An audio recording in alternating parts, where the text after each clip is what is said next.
teman-teman, gimana? Keren kan lagunya?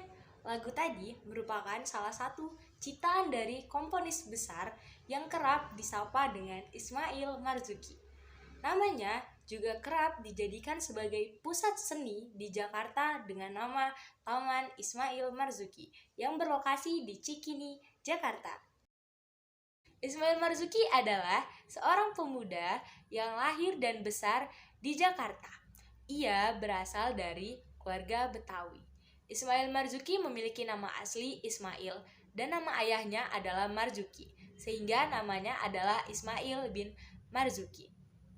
Ismail bin Marzuki di lingkungannya sering dipanggil dengan Mail, Maing, atau Bang Maing. Ismail Marzuki lahir di Kampung Kuitang, Kecamatan Senen, Jakarta Pusat pada tanggal 11 Mei 1914. 3 bulan setelah lahirnya Ismail Marzuki, ibunya meninggal dunia.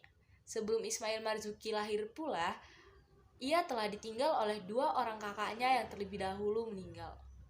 Dan kini Ismail Marzuki tinggal dengan ayahnya dan kakaknya yang bernama Hamidah yang berusia 12 tahun lebih tua dari Ismail Marzuki. Nah, itu tadi latar belakang mengenai siapa sih Ismail Marzuki itu. Untuk lebih dalam mengenal Ismail Marzuki, yuk ikut aku. Ismail Marzuki memulai debutnya di bidang musik pada usia 17 tahun. Ketika untuk pertama kalinya, ia berhasil mengarang lagu Osarina pada tahun 1931. Ismail mempunyai ketertarikan yang mendalam pada bidang seni. Tahun 1936, Ismail memasuki perkumpulan orkes musik live Java sebagai pemain gitar, saksofon, dan harmonium pompa. Dan pada tahun 1940, Ismail Marzuki menikah dengan Elis Juraida, seorang primadona dari klub musik yang ada di Bandung, di mana Ismail Marzuki juga tergabung di dalamnya. Pasangan ini kemudian mengadopsi seorang anak bernama Rahmi, yang sebenarnya masih keponakan Elis.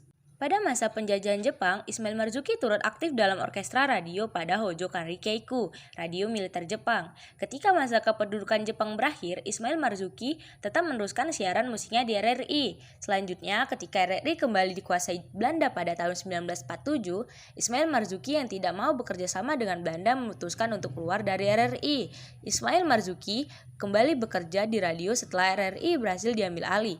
Ia kemudian mendapat kehormatan menjadi pemimpin Orkes Studio Jakarta, dan pada saat itu ia menciptakan lagu Pemilihan Umum dan didengarkan pertama kali dalam pemilu 1955. Berikut adalah beberapa karya-karya beliau. Sungguh karya yang luar biasa, karya-karya yang akan abadi hingga nanti. Namamu akan terkenang di dalam Taman Ismail Marzuki.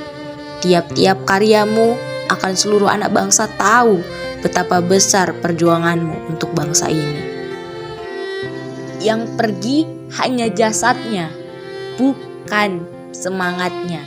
Semangatnya masih akan terus berkobar di setiap karya-karyanya yang diakui anak bangsa. Selamat jalan pahlawanku, karyamu akan selalu terkenang. Hai guys, gimana? Keren kan? Keren dong pastinya. Sebagai generasi muda, seharusnya kita belajar dari para tokoh-tokoh pahlawan yang telah berjuang untuk Indonesia. Contohnya Ismail Marzuki yang berjuang di bidang musik dan komponisnya.